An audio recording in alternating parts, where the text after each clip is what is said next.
नमस्कार, बहुत स्वागत है आपका डेली 24 भारत में। मैं हूं आपके साथ अनीता शर्मा। शुरुआत करते हैं उत्तर प्रदेश की बड़ी खबरों से। यूपी के प्राथमिक विद्यालयों में बच्चों के लिए भोजन तैयार करने वाले रसोइयों के लिए बड़ी खुशखबरी है।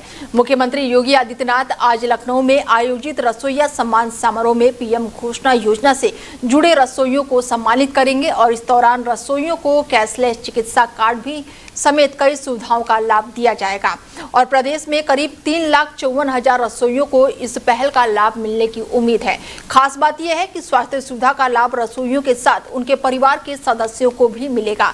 कैशलेस चिकित्सा कार्ड के जरिए रसोइयों और उनके परिवार को एक साल में 5 लाख रुपए तक के मुफ्त इलाज की सुविधा मिलेगी। सरकार की इस पहल से जरूरत के समय इलाज के खर्च का बोझ कम करना और रसोइयों को बेहतर स्वास्थ्य सुविधा उपलब्ध कराना है।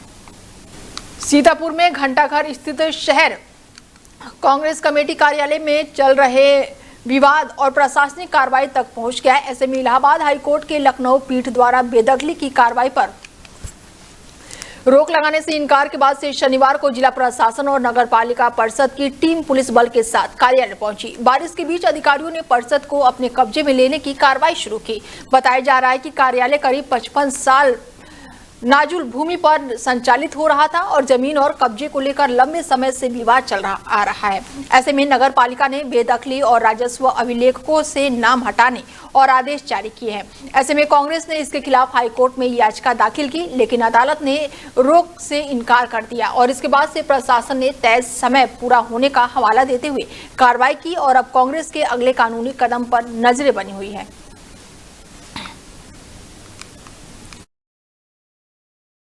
ये नजूल की संपत्ति है जिस पर नगर पालिका ने नोटिस दिया था।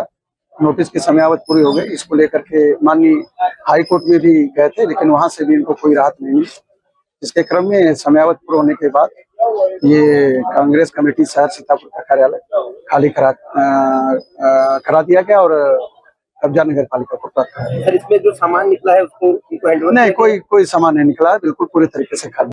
वहीं फिरोजाबाद में पुलिस, एसओजी और सर्विलांस टीम ने संयुक्त कार्रवाई करते हुए नकाबजनी और चोरी के मामलों में वांछित 3 आरोपियों को मुठभेड़ के बाद से गिरफ्तार किया है।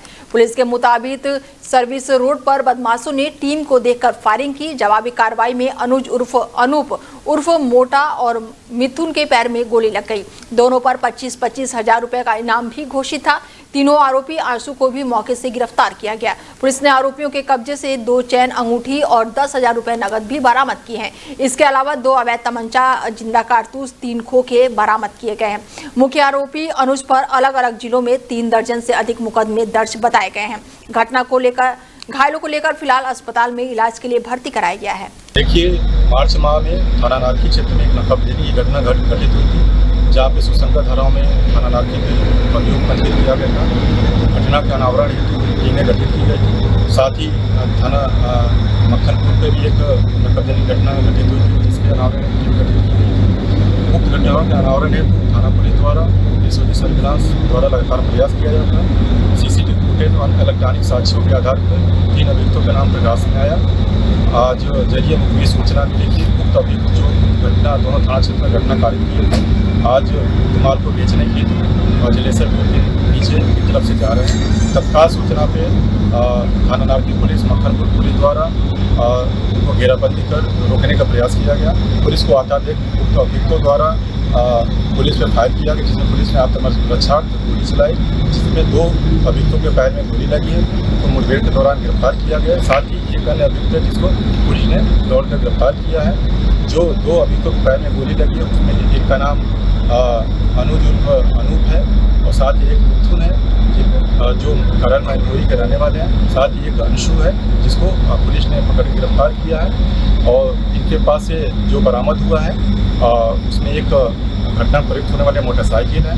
इनके पास से 2 अवैध तमंचा, 3 खोखा कारतूस और 5 जिंदा। वहीं अमेठी के रामगंज थाना क्षेत्र में चोरों ने घर की पक्की दीवार में सेंध लगाकर चोरी की वारदात को अंजाम दिया। पीड़ित कन्हैया लाल के मुताबिक चोर लोहे का बक्सा तोड़कर सोने का मंगलसूत्र, झुमकी, चांदी के पायल और 5,000 रुपए नगद ले गए हैं। घटना के बाद से गांव में दहशत का माहौल है। पीड़ित ने 17 अगस्त को रामगंज थाने क्षेत्र में लिखित तहरीर भी दी थी। आरोप है कि 21 अगस्त तक पुलिस ने मामले में एफआईआर दर्ज नहीं की। पीड़ित ने पुलिस की कार्रवाई पर सवाल उठाते हुए अमेठी एसपी से शिकायत करके न्याय की गुहार लगाई है और अब सवाल उठ रहा है कि तहरीर मिलने के बावजूद भी पुलिस ने मामला दर्ज क्यों नहीं किया। पुलिस की ओर से मामले में जांच और कार्रवाई को लेकर जानकारी सामने आना बाकी है। वहीं कानपुर के थाना रेल बाजार पुलिस ने धोखाधड़ी के मामले में वांछित चल रहे 10,000 रुपए के इनामी आरोपी इरफान को गिरफ्तार किया है। पुलिस के मुताबिक आरोपी के खिलाफ रेल बाजार थाने में गंभीर धाराओं में मुकदमा दर्ज है और वो लंबे समय से फरार चल रहा था। उसकी गिरफ्तारी के लिए पुलिस लगातार दबिश दे रही थी और इस दौरान पुलिस टीम ने आरोपी को लखनऊ में गिरफ्तार किया। ऐसे में आरोपी को एक फॉर्म में जीएसटी नंबर का कथित तौर पर दुरुपयोग करके करीब 2.20 करोड़ रुपए की धोखाधड़ी करने का आरोप है। गिरफ्तारी के बाद से पुलिस ने आरोपी के खिलाफ आगे की कानूनी कार्रवाई शुरू कर दी है। मामले में पुलिस अन्य पहलुओं की भी जांच कर रही है।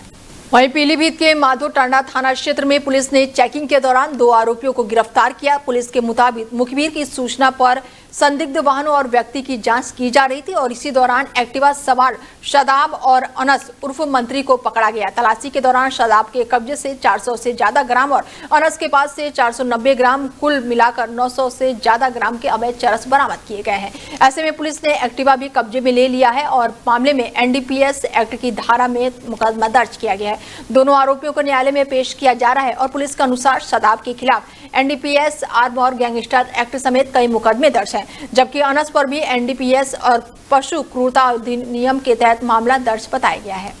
वहीं एटा जिले में देर रात 7 नकाबपोश बदमाशों ने एक घर में घुसकर लूटपाट की घटना की। ऐसे में बदमाशों ने घर की महिला को पीटा और एक मासूम बच्चे को दीवार पर पटक दिया। पीड़ित के अनुसार बदमाशों में से एक मुख्य गेट पर निगरानी कर रहा था। जब घर में शोर मचाया गया तो एक बदमाश ने बच्चे की कनपट्टी पर तमंचा रख दिया। बदमाश घर से सोने के चैन, कान के झाले, मंगलसूत्र, अंगूठी, कान की बाली और 20,000 रुपए नगद लूटकर फरार हो गए। वारदात के बाद से पुलिस ने मारपीट में घायल महिला शिवानी को अस्पताल में भर्ती कराया। डॉक्टरों के मुताबिक घायल महिला का उपचार किया जा रहा है। महिला ने मीडिया से बातचीत में घटना की जानकारी दी। घटना की सूचना मिलते ही पुलिस मौके पर पहुंची है और जांच पड़ताल शुरू कर दी है। आज दिनांक 22/8/2026 को यूपी 112 के माध्यम से थाना जसरतपुर पर सूचना प्राप्त हुई थी कि ग्राम महाराजपुर गांव में एक घर में चोरी की कोशिश की गई है। सूचना के तुरंत बाद ही पुलिस टीम द्वारा घटनास्थल का निरीक्षण किया गया। फील्ड यूनिट तथा उच्च अधिकारियों द्वारा भी घटनास्थल का निरीक्षण किया गया तथा पीड़िता से वार्ता की गई। पीड़िता द्वारा बताया गया कि मध्य रात्रि के बाद उसके घर में कुछ लोगों के द्वारा चोरी की नीयत से प्रवेश किया गया था। पीड़िता के जग जाने के कारण उन लोगों के द्वारा पीड़िता के साथ मारपीट की गई तथा 20,000 रुपये तथा अन्य कुछ सामान अपने साथ लेते गए हैं। इसमें प्राप्त तहरीर के आधार पर थाना जसरतपुर पर अभियोग पंजीकृत किया जा चुका है। 4 टीमों का गठन किया गया है। शीघ्र ही घटना का अनावरण किया जाएगा। आज दिनांक 22/8/2026 को यूपी 112 के माध्यम से थाना जसरतपुर पर वहीं मैनपुरी में अलाव पुलिस और एसओजी टीम ने संयुक्त कार्रवाई करते हुए ट्रांसफार्मर चोरी करने वाले गैंग के 2 शातिर आरोपियों को गिरफ्तार किया है। पुलिस ने उनके कब्जे से 50 लीटर विद्युत ट्रांसफार्मर का तेल और क्षतिग्रस्त 25 केवी ट्रांसफार्मर बरामद किया है। इसके अलावा बड़ी और छोटी ट्रांसफर की कोयल, इको और पिकअप वाहन भी बरामद किया गया है। पुलिस के मुताबिक गिरफ्तार आरोपियों पर 1 दर्जन से अधिक गंभीर धाराओं में मुकदमा दर्ज है। मामले का खुलासा एसपी सिटी अरुण कुमार ने प्रेस कॉन्फ्रेंस के दौरान किया। पुलिस अब गैंग से जुड़े अन्य सदस्यों और चोरी की घटना में उनकी भूमिका की जांच की जा रही है।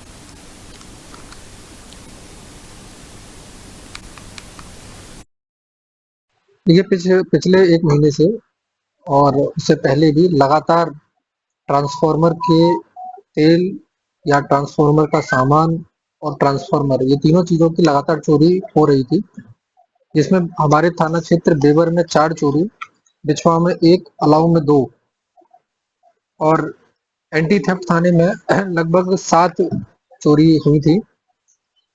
लगभग 14 मुकदमे यहाँ पुलिस के द्वारा लिखे गए थे। इस पूरे केसों के ऊपर एसओजी, सर्विलांस और थाना अलाव और बाकी की जो टीमें थी वो लगातार प्रयास कर रही थी, कोशिश कर रही थी इस गिरोह को पकड़ने के लिए। कल पुलिस के द्वारा इस गिरोह को पकड़ा गया, जिसमें 2 व्यक्ति अभी पकड़े गए हैं जो रहने वाले फर्रुखाबाद के हैं। इन पर बड़ा इतिहास है और इनसे कई सारी चीजें बरामद हुई हैं। इनसे जो बरामद होने वाली जो चीजें हैं, 4 सफेद कट्टी बरामद हुए जिसमें 50 लीटर विद्युत ट्रांसफार्मर का तेल। वहीं बांदा क्षेत्र में बोरवेल निर्माण के दौरान दर्दनाक हादसा हो गया। गड्ढे में उतरे 2 मजदूरों की कथित जहरीली गैस की चपेट में आने से दम घुटने के कारण मौत हो गई। बताया जा रहा है कि एक मजदूर काम करने के लिए बोरवेल में उतरा था, जहां पर उसकी हालत बिगड़ने लगी और उसे बचाने के लिए दूसरा मजदूर बिना सुरक्षा उपकरणों के अंदर उतर गया और वहां भी गैस की चपेट में आने से उसकी तबीयत बिगड़ गई। दोनों ने मौके पर ही दम तोड़ दिया और सूचना पर पुलिस मौके पर पहुंची है और ग्रामीणों की मदद से दोनों को शव को बाहर निकाला गया है। शव पोस्टमार्टम के लिए भेजा गया है। घटना के बाद से परिजनों में कोहराम मचा हुआ है। एसपी ने घटना पर दुख जताते हुए सुरक्षा मानकों की जांच करने की बात कही है। 1 बजे थाना बिसंडा क्षेत्र अंतर्गत ग्राम अजीत पारा से सूचना प्राप्त हुआ कि एक व्यक्ति बोरवेल में पंप की मरम्मत करने हेतु उतरा हुआ था तथा जहरीली गैस होने के कारण उक्त बोरवेल में अचेत होकर फंस गया तथा उसे बचाने गए दूसरा व्यक्ति भी बोरवेल में अचेत होकर फंसा हुआ है।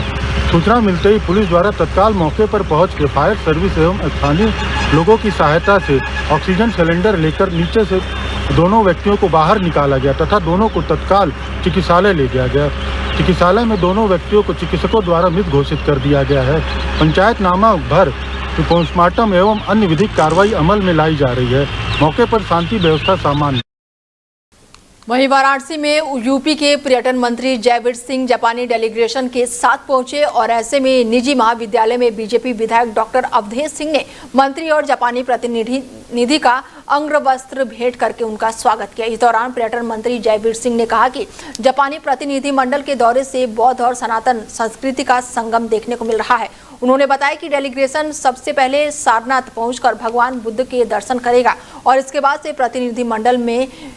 प्रतिनिधिमंडल मां गंगा की आरती में शामिल होंगे। मंत्री के मुताबिक ये पूरा दौरा 2 दिवसीय होगा और इस दौरान वाराणसी और यूपी की धार्मिक, आध्यात्मिक एवं सांस्कृतिक विरासत से जापानी मेहमानों को परिचित कराया जाएगा। दौरे को भारत जापान के सांस्कृतिक संबंधों को मजबूत करने की दिशा में भी अहम माना जा रहा है।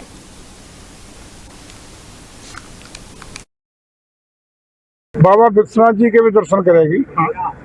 एक और बुद्धिस्ट और एक और सनातन संस्कृति दोनों का मेल मिलाप होगा। वैश्विक मैसेज आएगा। जापान की टेक्नोलॉजी का उपयोग उत्तर प्रदेश की युवा ऊर्जा को मिलकर के ये विश्व के कल्याण के लिए और उत्तर प्रदेश के नए डेवलपमेंट में एक महत्वपूर्ण भूमिका निभाएगा। इसी के दृष्टिगत वहाँ के गवर्नर, डिप्टी गवर्नर और बड़ा डेलीगेशन 200 से ज्यादा लोगों का डेलीगेशन यूपी आया हुआ। ये क्योटो अगर देखा जाए तो काफी वहाँ का शहर काफी घना शहर है। वाराणसी भी देखी जाए तो काफी गलियों के निश्चित रूप से बहुत चीजें दोनों में मिलती हैं। मेल मिलाप, शांति, करुणा, दया और मैत्री का संदेश जापान की ओर से भी होता है। यही हिंदुस्तान की है। दोनों की कल्चर मिलती है और दोनों की समान कल्चर के एक नवोदित स्वरूप में हम लोग इसे देख सकते हैं। पूर्व में आवे जी भी आए थे यहाँ पे, जो आवे जी आए थे यहाँ पे और उसके बाद ये काफी एक संबंध भी देखा जा रहा था, काफी मैत्री संबंध भी थे। उसके अंतर्गत अगर देखा जाए तो इसमें टूरिज्म के क्षेत्र में और इसके साथ साथ तमाम जो ऐसे कल्चर हैं उसको क्या कई MOU कल हुए हैं जी और मुझे लगता है ना MOU के साथ हम लोग बहुत तेज गति से आगे बढ़ेंगे। हर 90 दिन में दोनों देशों के बीच में इसका समीक्षा भी होती रहेगी और कल जिस तरह का वातावरण बना है उससे मुझे लगता है भारत और जापान और खासकर उत्तर प्रदेश इसका बहुत बड़ी तादाद में लाभान्वित। वहीं अमेठी के जामो थाना क्षेत्र में जल निकासी नाली को लेकर विवाद में ग्राम प्रधान प्रतिनिधि और उनके भाई पर कथित तौर पर जानलेवा हमला किया गया। आरोप है कि दर्जनों लोगों ने एकजुट होकर ग्राम प्रधान प्रतिनिधि के घर पर धावा बोल दिया और दोनों भाइयों के साथ मारपीट की। हमले में दोनों गंभीर रूप से घायल हो गए। परिजन आनंद फानन में घायलों को समुदाय स्वास्थ्य केंद्र लेकर पहुंचे, जहां पर प्राथमिक उपचार के बाद से दोनों की गंभीर हालत को देखते हुए उन्हें रेफर कर दिया गया। घटना की सूचना मिलते ही पुलिस मौके पर पहुंची है और मामले की जांच शुरू कर दी है। पुलिस हमले के कारणों और आरोपियों की भूमिका की पड़ताल कर रही है। घटना के बाद से गांव में तनाव का माहौल बताया जा रहा है। वहीं ललितपुर में करीब 1.5 साल की बच्ची की निजी अस्पताल में इलाज के दौरान मौत के बाद से परिजन उसका शव लेकर कोतवाली पहुंचे। परिजनों ने न्याय की मांग को लेकर पुलिस को प्रार्थना पत्र दिया। प्रार्थना पत्र के बाद से अब बेटी चांदनी की तबीयत खराब होने की बात सामने आई थी और 20 अगस्त को एक निजी अस्पताल में भर्ती कराया गया था। आरोप है कि 3 दिन तक इलाज के नाम पर करीब 30,000 रुपए जमा कराए गए, लेकिन बच्ची की हालत में कोई भी सुधार नहीं हुआ। परिजनों का कहना है कि बच्ची की खून जांच, एक्सरे और अल्ट्रासाउंड समेत कई जांच कराई गई, जिसमें किसी गंभीर बीमारी की जानकारी नहीं मिली। इसके बावजूद इलाज जारी रहा और 22 अगस्त को दोपहर करीब 1 बजे बच्ची की मौत हो गई। मौत के बाद से परिजनों का रो रो कर बुरा हाल है। उन्होंने अस्पताल पर इलाज में लापरवाही का आरोप लगाते हुए कार्रवाई की मांग की है। हम प्रार्थना पत्र देने आए थे थाने, मतलब बच्ची को भर्ती करें थी, विकास जैन की थे, 3 दिन से भर्ती करें, उन्हें लापरवाही से दवाई करी, उन्हें छुट्टी भी मतलब ना गई कि बार तकलीफ हो रही, मतलब ये सही तो बता दो कहा है। जहाँ से जाँचें लिखी, नरवाले के लगा के लिखी, लेकिन उल्टी सीधी जाँचें लिखी, उनकी कोई दवाई आराम नहीं लगू। हमने कि जब बच्ची रो रही जैसे तो कल बच्ची छूटी गया है, वह तो रोते ही है, उनने कोई गौर नहीं कर ली, रोक दो सही भाई जा 3 दिन से पाए कोई टका को आराम नहीं मिलो, इन्हें छुट्टी भी नहीं करी, इनने के आगे ले जाओ, मतलब बच्ची को ऑक्सीजन लगाओ, ख़त्म हो गई। कहाँ के हो आप लोग? हम समोंगर के हैं। क्या चाहते हो, क्या लिखा है प्रार्थना पत्र में? उसमें ये लगा था कि नाइन कर देते तो हम दूसरी जगह ले जाते, लेकिन बिल मांग रहे, पैसा लेते रहे, आराम से पैसा लेते रहे। क्या लापरवाही है, क्या है? कोई लापरवाही है डॉक्टर की। अच्छा, हाँ, कोई फुल लापरवाही। क्या चाहते हैं आप? हम ये चाहते हैं कि अब कार्रवाई चाहते हैं। अच्छा, पैसा पूरा दे दिए, पूरा जमा कर दिए। वहीं अयोध्या क्षेत्र में लेखपाल के खिलाफ हुई कार्रवाई को लेकर लेखपाल संघ ने सवाल उठाए। संघ का कहना है कि कई मामलों में शिकायत की वास्तविकता, शिकायतकर्ता की पृष्ठभूमि और आपसी रंजिश की जांच किए बिना लेखपालों को ट्रैप कार्रवाई में फंसाए जाने की आशंका रही है। संघ ने कहा है कि प्रदेश के विभिन्न जिलों में पहले भी ऐसी घटनाएं सामने आई है। अयोध्या प्रकरण से जुड़े सीसीटीवी फुटेज और वायरल वीडियो और अन्य तथ्यों को लेकर भी गंभीर सवाल उठ रहे हैं। लेखपाल संघ ने स्पष्ट किया कि वो भ्रष्टाचार के किसी भी रूप का समर्थन नहीं करते। संघ ने सरकार से अयोध्या मामले की निष्पक्ष और उच्च स्तरीय जांच करने की मांग की है। साथ ही ट्रैप कार्रवाई से पहले अनिवार्य जांच, फर्जी ट्रैप पर रोक और एंटी करप्शन और विजिलेंस विभाग के लिए पारदर्शिता दिशा निर्देश जारी करने की मांग की है। संघ ने निर्दोष कर्मचारियों को दुर्भाग्यपूर्ण कार्रवाई से बचने की भी अपील की।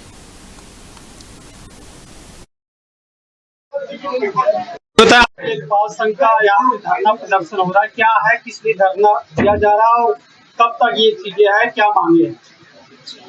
जैसा कि यहाँ पर आज जो धरना प्रदर्शन 1 दिवसीय चल रहा है, मैं बताना चाहूंगी अयोध्या के स्वावल तहसील में हमारे एक लेखपाल साथी को एंटी करप्शन टीम द्वारा गलत तरीके से फर्जी ट्रैप करके गिरफ्तारी की गई है। हम लोग उसकी जांच और जो हमारे लेखपाल साथी के साथ घटना घटित की गई और जबरदस्ती उठा करके उन पर कार्रवाई की गई, उनको न्याय दिलाने के लिए हम लोग 1 दिवसीय धरना प्रदर्शन पर आज बैठे हैं। और जैसा प्रदेश कार्यकारिणी का निर्णय होगा हमारे लेखपाल संघ के, तो अगर उनका निर्णय रहेगा तो हम लोग आगे भी धरनारत रहेंगे। जो भी दिशा निर्देश होगा उसके अनुसार हम लोग अपना यह कार्य आगे जारी रखेंगे। और वहां पर हमारे लेखपाल साथी पंचायत भवन पर बैठे हुए थे, उनको जबरदस्ती सीसीटीवी फुटेज में दिखाया गया कि एक व्यक्ति आते हैं अंदर, लेखपाल साथी बैठ के अपना काम कर रहा है, मोबाइल पर अपने काम कर रहे हैं, फाइल बना रहे हैं। वो कैमरा हम लोग फुटेज भी पूरे प्रदेश में दिख रहा है। और एक व्यक्ति आता है, फाइल में पैसे डाल के लाता है, टेबल पर रखता है, लेखपाल अपने काम में लगे हुए हैं, जबरदस्ती उनके तरफ आगे बढ़ाता है, लेखपाल साथी से कोई बातचीत नहीं, फिर उसमें से पैसे निकाले जाते हैं, जबरदस्ती 2-3 लोग अंदर आकर के लेखपाल को उठा करके गाड़ी में बैठा लेते हैं। तो इस तरह की घटना का हम लोग घोर निंदा करते हैं। हम लोग डर करके नौकरी कब तक करेंगे? हम लोग माननीय मुख्यमंत्री जी से यही कहना चाहेंगे, संगठन के माध्यम से, हम लोग एक कर्मचारी हैं, हम लोगों की सुरक्षा का क्या इंतजाम है? अभी एक शासनादेश आया है सचिवालय पर बैठने के लिए, अभी हम लोग तहसीलों में बैठते हैं, कम से कम सुरक्षा की दृष्टि से हम लोग 2-4 साथी एकजुट हैं। सचिवालय पर सिंगल बेड के काम कर रहे हैं। हम लोग पक्ष भी अगर हम लोग गांव में जाते हैं कार्य करने तो 2 पार्टी का विवाद चलता है। संतुष्ट किसी को भगवान भी नहीं कर पाए हैं और हम लोग न्याय करने के लिए वहां जाते हैं। न पक्ष हमारा दुश्मन हितैषी है और न विपक्षी हमारा दुश्मन। हम लोग न्याय की कोशिश करते हैं, लेकिन हम लोग न्याय देने में खुद ही पार्टी बन जाते हैं। बिहारीगढ़ के प्रकाशपुरम में बारिश के बाद से जलभराव ने लोगों की मुश्किलें बढ़ा दी हैं। थपुल में ग्राम पंचायत सड़क पर घुटने तक गंदा पानी भर गया है, जिससे बीच में स्कूल बच्चों का गुजरना भी काफी मुश्किल पड़ रहा है। वायरल वीडियो में बच्चे जान जोखिम में डालकर पानी पार करते हुए नजर आ रहे हैं। स्थानीय लोगों का आरोप है कि हर साल बारिश के दौरान यहां पर यही स्थिति बनती है, लेकिन स्थानीय जल निकासी की व्यवस्था नहीं हो पा रही है। गंदे पानी में मच्छरों और जहरीले जीव जंतु का खतरा भी बना हुआ है, जिससे बीमारियों की आशंका बढ़ गई है। जलभराव के कारण राहगीरों को भी आवागमन में परेशानी हो रही है। ग्रामीणों में प्रशासन और संबंधित विभाग के प्रति आक्रोश है। लोगों ने जल निकासी की स्थायी समाधान करके बच्चों और राहगीरों को राहत देने की मांग की है। सवाल है कि जिम्मेदार विभाग कब जागेगा। फिलहाल खबरों में मेरे साथ इतना ही। दीजिए इजाजत, नमस्कार।